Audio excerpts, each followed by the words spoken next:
돈이 되는 뉴스 분석하겠습니다. 이베스트 투자증권 강남금융센터 이정민 팀장입니다. 팀장님 안녕하세요. 네, 안녕하세요. 네, 오늘 급락장입니다. 돈이 되는 뉴스 있을까요? 첫 번째 헤드라인부터 보겠습니다.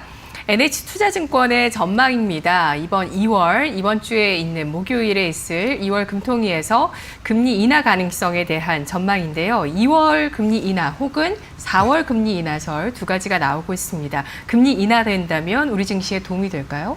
네, 아무래도 금리가 인하된다라면은 당연히 투자 심리가 조금은 더 좀 나아지지 않을까 생각이 됩니다. 우리는 항상 뭔가 이렇게 이벤트가 있을 때 과거에서 좀 미래에 대한 해답을 찾는 게 가장 좋지 않을까 싶습니다. 오늘 같은 경우에도 코스닥 그리고 코스피 양시장 모두 지금 굉장히 약세를 좀 보여주고 있는 모습이죠. 그럼 과거에는 어땠는지 우리가 좀 살펴볼 필요가 있을 텐데요. 사스 때도 마찬가지였었고 2015년도 메르스 사태 때도 마찬가지였습니다. 그 당시에도 결국에 기준금리를 인하를 하면서 이제 경기 부양에 정부가 좀 힘쓰는 모습을 좀 보여줬었습니다. 비단 우리나라뿐만 아니라 중국 정부 또한 지금 현재 강하게 지금 양적 완화를 더 실시하겠다라고 이야기를 하고 있습니다. 심지어 중국 같은 경우에는 그동안 부동산과 관련된 부분에서는 양적 완화를 실시하고 있지 않았습니다. 워낙 우리나라보다도 어떻게 보면은 부동산 시장에 대한 버블 우려가 굉장히 컸었기 때문에 그러는데요. 지금 중국 입장에서는 인민은행을 통해서 지금 부동산에 대한 대출을 규제를 완화해 주겠다라고 이야기를 하고 있습니다. 심지어 지금 중국 같은 경우에 대학생들도 아파트 대출이 가능하도록 지금 열어두겠다는 이야기까지 나오고 있기 때문에 중국이 이런 식으로 양적 완화를 세게 드라이브를 걸고 있는데 우리나라가 가만히 있기에는 다소 조금 스탠스가 맞지 않다 이렇게 좀 말씀을 드리고 싶습니다. 그러면 사스 때는 한 어느 정도 예산을 정부에서 추경 예산으로 편성했는지 좀 살펴볼 필요가 있을 것 같은데요. 사스 때는 약 한 7조 5천억 원 정도를 추경으로 편성을 했었고 메르스 사태 때는 11조 6천억 원 정도를 추경 예산으로 편성을 했다고 합니다. 그렇다면 올해 최소 12조 이상으로 아마 그럼 추경을 좀 편성할 수 있지 않을까 이렇게 우리가 좀 기대해 보는 것도 나쁜 수치는 아닐 거다라고 좀 생각이 됩니다. 그리고 또 하나 좀 눈여겨볼 부분이 있습니다. 오늘 LH에서 이제 기사를 하나 냈습니다. 최대 20조 5천억 원에 달하는 이제 발주를 이제 올해 안에 내리겠다라고 이야기를 하고 있는데요. 네. 아무래도 GDP 성장률이 올해 좀 떨어질 것으로 나올 수밖에 없겠죠. 코로나19 사태가 그 1차 파동에서 끝났으면 모르겠는데 지금 2차 파동으로까지 이어진 상황이다 보니까 이런 식으로 LH에서도 이제 그 LH가 창설된 이래 최고의 발주 물량을 올해 내리겠다 이런 식으로 지금 얘기하고 있습니다. 그럼 여기서 실질적으로 토목과 건설 쪽에 얼마나 좀 발주 물량이 있는지를 우리가 좀 봐야 될 텐데요. 약 한 16조 한 4천억 원 정도를 LH에서 지금 발주를 내리겠다라고 이야기를 하고 있습니다.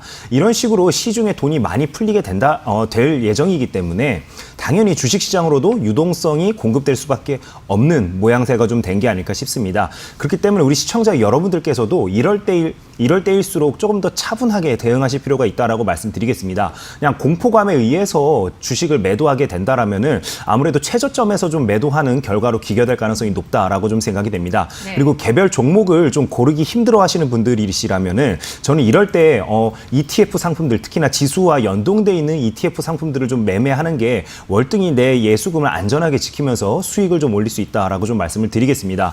그래서 제가 좀 추천드리는 종목은 코덱스 코스닥 150 레버리지를 좀 추천을 드리도록 하겠습니다. 지금 차트를 좀 보신다면 지난 이제 그 코로나 사태가 맨 처음 터졌을 때 그 1차로 빠졌던 네. 구간 부근에 지금 현재 와 있는 모습 이렇게 우리가 확인이 좀 가능합니다. 네. 그렇기 때문에 이럴 때는 좀 분할 매수 관점으로 접근하면 좋다라고 좀 말씀을 드리겠습니다. IMF와 비견될 정도로 많이 빠졌다라고 얘기하는 작년 이제 그 8월 달이었죠. 8월 달도 5천 원대까지가 이제 코스닥 그 150 레버리지의 최저점이었기 때문에 지금은 우리가 충분히 분할 매수 관점으로 좀 접근해 볼 만하다라고 좀 말씀을 드리겠습니다. 네. 그래서 제가 추천드린 매수 추천 등급은 1등급이 되겠습니다. 이제 매수 추천 가격은 7,600원 이하에서는 언제나 좀 분할 매수가 가능하다라고 좀 말씀을 드리겠고요. 목표 가격은 9,000원까지 바라봐도 괜찮을 것 같습니다. 손절은 별도로 제가 말씀을 안 드리겠습니다. 오히려 이런 펀드가 마이너스 10%씩 빠진다라면 분할 매수로 접근 부탁드리겠습니다. 네. 감염병, 코로나19가 대유행할 가능성에 대해서도 시장에서 얘기는 나오고 있습니다. 그런데 증시에서 이야기하는 부분들은 감염병은 추세를 변경시킨 적이 없다라는 것이거든요. 만일에 지금 이 선에서 제대로 지지하지 못한다면 추세 이탈에 대한 또 논의가 나올 수밖에 없는 구간인데 상승 추세 유지할 수 있다는 판단을 하시는 거죠? 일단은 지금 2월 초까지만 그 나온 원래 경제 지표들을 놓고 봤을 때 경기가 저점을 다지고 확장 국면으로 접어드는 초입 구간이다라는 얘기가 굉장히 많았습니다.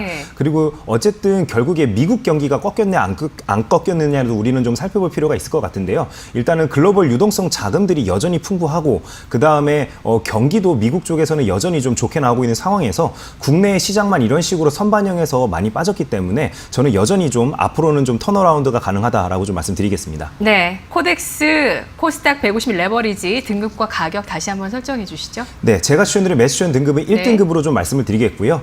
저 7,600원 이하에서는 언제나 좀 매수 가능하다라고 좀 말씀을 드리겠습니다. 그리고 목표 가격은 9,000원까지 바라봐도 무방하다라고 좀 말씀드리겠습니다. 손절가 없이 대응 가능한가요? 예, 손절가 없이 대응하셔도 무난할 것 같습니다. 알겠습니다. 자, 코덱스 코스닥 150 레버리지 ETF에 대한 전략 1등급이 나왔고요. 매수가는 7,600원 선 아래 분할 매수, 목표 주가는 9,000원 선 손절가 없이 대응하는 전략으로 알아봤습니다. 두 번째, 돈 되는 뉴스 헤드라인 확인해 보겠습니다. K바이오가 급성장하고 있습니다. 정말 명실상부 수출에서 중요한 대목을 차지하고 있는 것이 K바이오인데요. 여기에서 바이오시밀러의 성장세가 굉장히 돋보이고 있다는 점 우리가 다들 많이 알고 있었고 그래서 곱씹어서 셀트리온과 삼성바이오로직스 많이 보셨잖아요. 어떻게 볼까요? 네, 일단은 굉장히 좀 어떻게 보면 제약바이오 업종 쪽에서는 오늘 좋은 기사가 나온 것 같습니다. 참 좋은 기사 나왔는데 어떻게 보면 시장이 너무 안 좋다 보니까 이제 그 주가에는 좀 반영이 좀 미비하다라고 좀 말씀을 드리도록 하겠습니다. 워낙 지금 제약바이오 업종 쪽에서는 지난 작년부터 시작해서 올해 초반까지도 여전히 이어지고 있죠. 삼상 실패와 관련된 부분 또는 기술 이전과 관련되어서 MOU 체결했었는데 MOU가 파기됐다던가 이런 이야기가 너무 많이 나와서 시장의 좀 신뢰성을 계속 훼손시켰던 게 아닐까 싶습니다. 하지만 지금 시청자 여러분들께서도 보시는 바와 같이 이런 식으로 우리나라 이제 상위 랭커에 속하는 제약바이오 쪽에서도 실적이 찍히는 업체들을 좀 매매를 하신다라면 이런 파도를 좀 무난하게 좀 넘어갈 수 있다라고 좀 말씀을 드리도록 하겠습니다. 그래서 올해 같은 경우에도 제약바이오 업종에 어떻게 보면은 큰 호재는 이렇게 막 터질 가능성이 높지는 않습니다. 그렇기 때문에 이럴 때일수록 실적이 찍히는 제약바이오 업종으로 좀 매매를 하자라고 좀 말씀을 드리겠습니다. 그 다음에 국내 업체들이 제약바이오뿐만 아니라 IT 섹터도 마찬가지고요. 워낙 잘하는 또 전략이 하나 있죠. 바로 카피캣 전략입니다. 국내 업체들은 항상 탑티어 업체들을 그대로 카피해 나가면서 그 전략을 그대로 모방하면서 커왔던 전략이 있었죠. 지금 제약바이오 업종에서도 그런 모습이 여전히 좀 보여지고 있다라고 좀 말씀을 드리겠습니다. 아무래도 그 선두에는 삼성이 있다라고 좀 말씀을 드릴 수밖에 없을 것 같은데요. 워낙 이제 또 규모의 경제하면 삼성 아닐까요? 워낙 또 크린룸도 전 세계에서 가장 빨리 만들기로 또 유명하죠. 그리고 또 대량 생산에 대한 그런 공정 기술 또 공정 노하우 등을 삼성전자를 통해서 워낙 좀 많이 쌓아놨기 때문에 삼성 이제 그 바이오로직스만 하더라도 이제 그 초기에는 이제 사장단 또는 임원단 이제 그 주축을 이루셨던 분들이 전자나 또 SDI 출신들이 굉장히 많았습니다. 그런 부분이 이제 좀 지금부터 좀 빛을 발하고 있다라고 좀 말씀을 드리겠습니다. 그러다 보니 대량 생산을 통해서 이제 코스트, 그러니까 비용들을 좀 많이 낮춰서 안 그래도 바이오 시밀러 자체가 의약품이 평균적으로 오리지널 약 대비해서 한 30% 정도 되는 가격으로 현재 알려지고 있는데요. 이것을 더욱더 경쟁 업체들 비해서 낮출 수 있는 여력도 삼성은 좀 가지고 있는 게 아닐까 생각이 됩니다. 그래서 우리 시청자 여러분들께서 이런 대외적인 악재로 삼성 바이오로직스 같은 종목이 좀 떨어졌을 때는 매수 관점으로 좀 접근하면 괜찮을 것 같다라는 게 제 개인적인 생각입니다.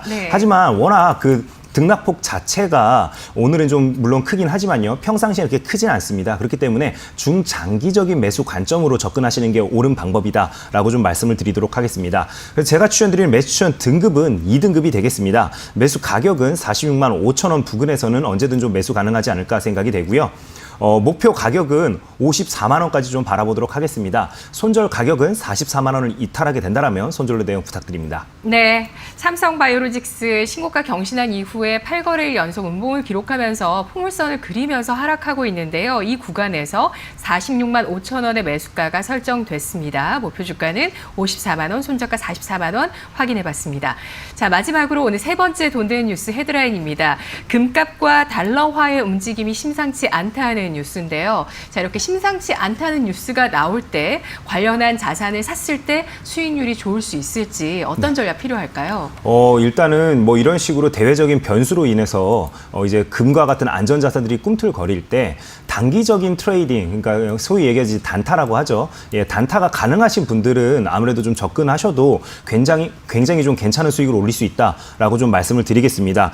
일단 오늘 같은 경우에는 풍부한 현금으로 인해서 시중에서 아무래도 지금 현재 돈의 가치가 쉽게 말씀드리면 좀 떨어지고 있는 추세에 있죠. 네. 그러다 보니 더욱더 금과 같은 또는 부동산과 같은 현물 자산으로 지금 현재 돈들이 좀 쏠리고 있다라고 좀 말씀을 드리겠습니다. 그러다 보니 코로나 사건이 잠잠해질 때도 금 가격은 그렇게 많이 빠지는 모습을 보여주지 않습니다. 네. 하지만 이런 식으로 대외적인 악재가 발생했을 때 금 가격은 위로는 빠르게 좀 반응하는 지금 모습을 좀 보여주고 있는데요. 이런 시중에 많이 풀린 자금들로 인해서 나타나는 전형적인 현상이다라고 좀 말씀을 드리겠습니다. 근데 오늘 좀 특징적인 게 그 금이 일단은 지금 가격이 상승한다라고 하니까 이제 그 몽골 쪽에 그 금광을 가지고 있는 회사로 알려지고 있죠. 엘컴텍이 이제 장 초반에 강하게 상승하는 모습을 보여줬습니다. 사실 제가 이제 스튜디오 오기 전까지만 해도 한 6%대 상승 보여주고 있었는데요. 지금 이제 장 막판으로 가니까 이제 또 상한가 근처까지 오르는 모습을 좀 보여주고 있습니다. 아무래도 금값이 이렇게 상승하게 된다면 당연히 금광을 가지고 있는 회사들이 당연히 그 주가에 어느 정도 좀 낙수 효과를 누릴 수 있다라고 좀 생각이 되다 보니 네. 이런 식으로 좀 주가가 움직이는 게 아닐까 생각이 됩니다. 그리고 또 시청자 여러분들께서 경기가 안 좋기 때문에 내가 금 투자를 해볼까라고 생각하시는 분들이라면은 금 실물 자산보다는 세금 때문에라도 좀 부담스러운 부분이 있다 보니 차라리 ETF 상품들을 좀 매매하는 것도 하나의 좀 방법이 될 것 같습니다. 그리고 시청자 여러분들께서 금뿐만 아니라 지금 또 시장에서 좀 주목하고 있는 게 바로 팔라듐이라는 이제 또 원자재가 있습니다. 팔라듐이 올해 워낙 좀 뜨겁게 상승하고 있는 모습입니다. 네. 그렇기 때문에 금을 좀 눈여겨보시는 분들은 팔라듐도 좀 같이 눈여겨보면 좋지 않을까 이렇게 좀 생각이 됩니다. 엘컴텍 같은 경우에는 철저히 단타 관점에서 좀 접근하시면 좋다는 생각이 들어서 투자 등급은 4등급을 좀 드리도록 하겠습니다. 매수 가격은 사실 제가 맨 처음에 2,100원으로 좀 설정을 생각을 했었었는데요. 내일 이제 아무래도 갭 상승할 가능성이 높겠죠. 그렇게 된다라면은 눌러줄 때 3일선 부근인 한 2,350원 부근에서는 좀 매수가 가능하지 않을까 생각이 됩니다. 목표 가격은 3,000원까지 바라봐도 괜찮을 것 같습니다. 손절은 2,100원을 이탈하게 된다라면 손절로 대응 부탁드립니다. 네, 알겠습니다. 매수가는 2,100원 주시는 거고요. 2,100원이었는데요. 네. 제 상한가에 지금 도달하는 모습 예. 보이고 있어서 2,350원으로 수정해서 좀 말씀을 드리도록 하겠습니다. 네, 알겠습니다. 자, 엘컴텍 2,350원의 매수가, 목표 주가는 3,000원, 손절가는 얼마였죠? 네, 손절은 2,100원 이탈하게 된다라면 손절로 대응 부탁드립니다. 알겠습니다. 손절가 2,100원 알아봤습니다. 4등급이었습니다. 분석 고맙습니다. 네, 감사합니다.